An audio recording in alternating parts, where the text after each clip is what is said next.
Joining me now is celebrity and royal commentator Kinsey Schofield.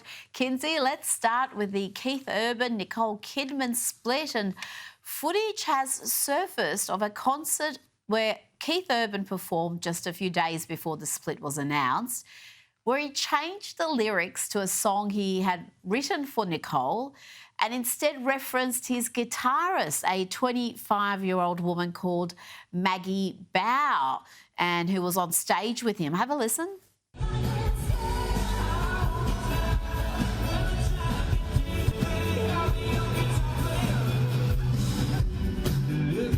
Kinsey, this comes as insiders close to the former couple claimed that Keith left Nicole for another woman. How could he do this to our Nicole?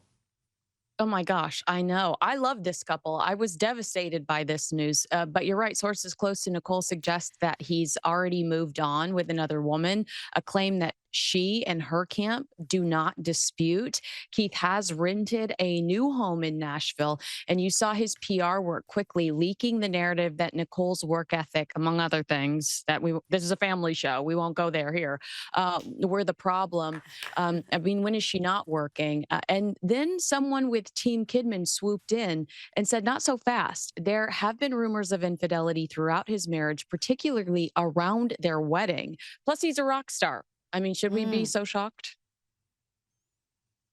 Well, I think we should, because he married our Nicole, and the least he can do is to forsake all others during the marriage. Exactly. Now, have a look at this interview on Australian radio. Observe the body language and Keith's tone as soon as Nicole's name is mentioned. Ask you, speaking of your amazing love story with Nicole, you met at G'day Australia. Is that what it was called? G'day LA. G'day LA. Yeah. If you hadn't both been there that day, would your paths somewhere have inevitably crossed? Or maybe this incredible probably. life story wouldn't have happened? No, I think it would. Yeah? Are you a believer in fate, or do you think as two Australians it would have happened? No idea. I just often think that if you weren't at that event, maybe you don't have the same friendship group, it may never have happened. Well, Never know. You never know. it's fate. It's the universe. Anyway, moving on. I think so. You'd like to think so. Gosh, the interviewers aren't too observant there, are they? Kinsey, the mood shift was pretty clear. He's been dodging questions about her for at least 2 months. I mean, there was also this incident where somebody asks about her love scenes, and he abruptly ends the interview, and you could tell that he's angry. But that body language was extreme. I mean, he recoiled when they brought her up, and he could have faked it a little bit better. Like, yeah, I'm just lucky it happened. Thanks, good day, LA. you know. Yeah, absolutely. But he I don't know, he seemed either too angry or too emotional to mask it. And that mood shift was, wow, that was in your face as soon as her name was mentioned. And in the end, he said, moving along. And he wasn't going to engage any more conversation about Nicole. Now, let's talk about some fresh polling that has revealed that Princess Kate is no longer the most popular royal.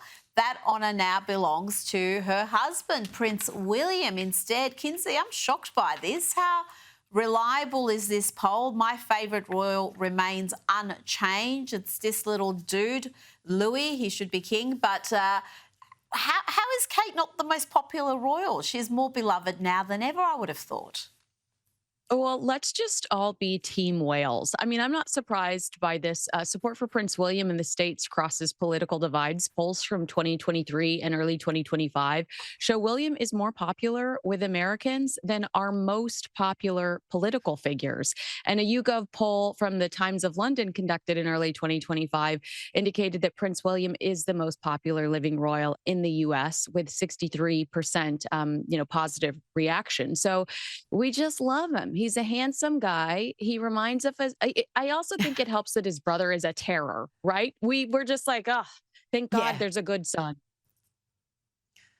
I think, it's just he's not Harry, so he's more beloved because of that. And he is the future king, so obviously that adds to his allure. Now, let's talk about Rosie O'Donnell, the former co-host of The View. She's fled America for Ireland. But she still obsesses endlessly about Donald Trump and has now revealed that even her therapist is sick of her ranting about Trump. Kinsey, she's coming to Australia. I don't know what we've done to deserve this. You're right. Rosie O'Donnell is making what she calls her long awaited Australian debut with a one woman show titled Common Knowledge on October 9th. It's common knowledge that Australia requires a 10-day quarantine for dogs. So I'm just hoping Rosie O'Donnell is vaccinated, microchipped, and brought a sleeping bag. Kinsey, that is very, very mean, but also amusing, so I'll let it go. Now, Michelle Obama has said that she just can't stand how her husband Barack chooses food, revealing that she and her children find it very irritating. Let's have a listen. The way you're chewing makes me want to smack you upside the head. That's why guys don't want to have Would that be an edge? That would be an edge.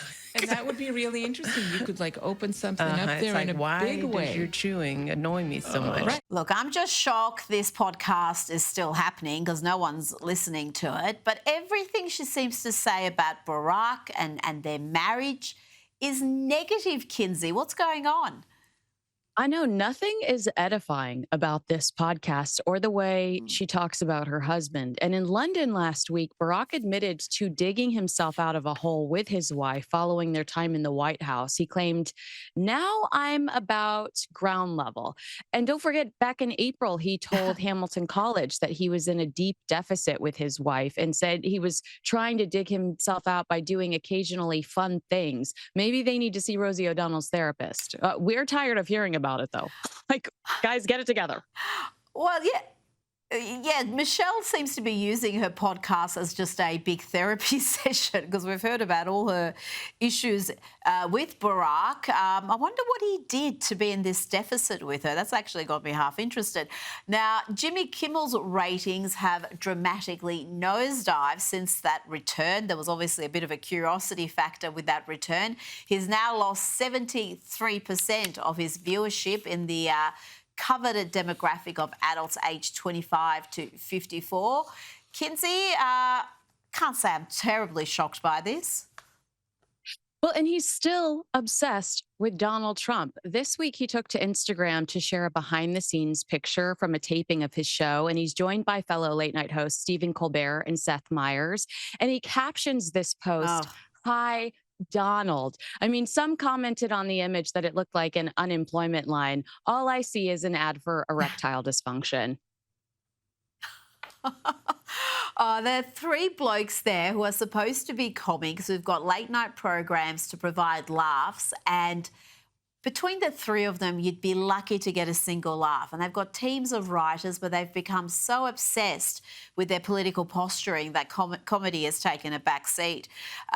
Before you go, I've got to ask you about Donald Trump's former advisor, Corey Lewandowski. He reckons that ICE will be present at the Super Bowl this year, ready to detain any illegal immigrants who are going to the game. That's just a genius move, Kinsey, if it happens, particularly given some of the comments we've heard from the halftime headliner, Bad Bunny. He's previously said he doesn't even want to perform in the US because ICE agents may be at his concert.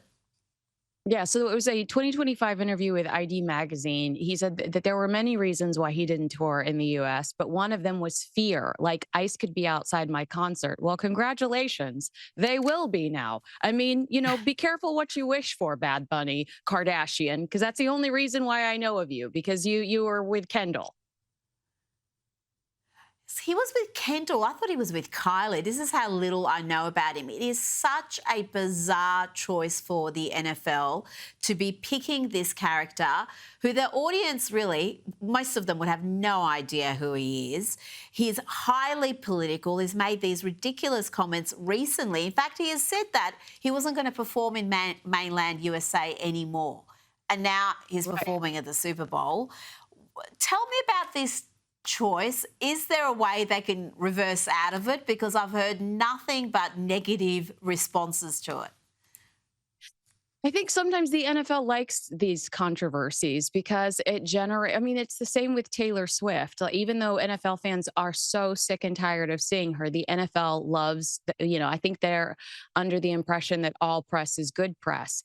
And so I don't think that they'll get rid of this guy, even though all of us are going to, flip through the commercials and see what else is going on during the halftime show this time around. What happened to NSYNC and Aerosmith? Okay. And Britney Spears and Nelly, the good old days of halftime Super Bowl shows.